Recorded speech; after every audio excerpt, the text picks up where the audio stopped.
Bonjour mon ami, je veux vous parler de la voiture Volvo XC90. Le marché secondaire a fortement vérifié l'offre de moteur du constructeur. Initialement exclusif et loué, le V8 monté transversalement est désormais le seul moteur qui ne vaut pas la peine d'être choisi. Les unités 6 cylindres d'une capacité de 3,2 litres sont durables, mais coûteuses à entretenir, et le moteur 2,9 à double charge est très coûteux à réparer. En ce qui concerne les moteurs à essence, le choix sûr est le moteur turbocompressé de base de 2,5 litres.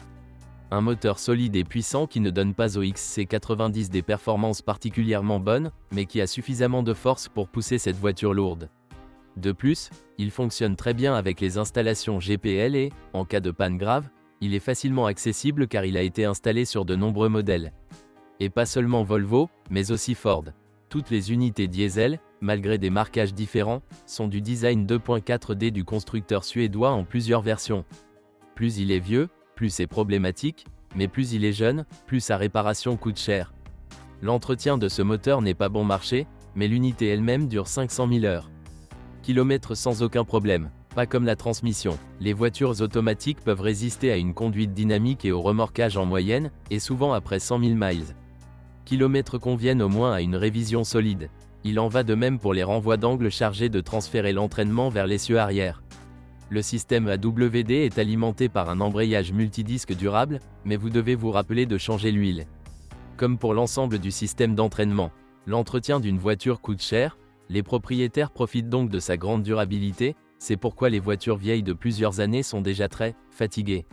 Heureusement, la plupart d'entre eux disposent d'un moteur diesel sous le capot, ce qui constitue un compromis entre économie de carburant et économie d'entretien.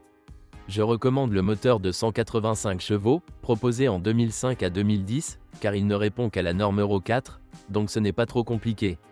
Défaut typique du Volvo XC90i, joue dans l'appareil à gouverner, joue dans l'engrenage angulaire pour transmettre l'entraînement.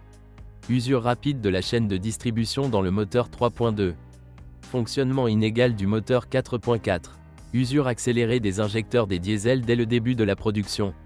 Usure accélérée de la transmission automatique.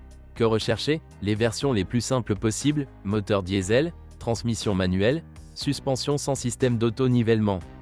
Que faut-il éviter? Version avec de puissants moteurs essence, notamment le 4.4 V8.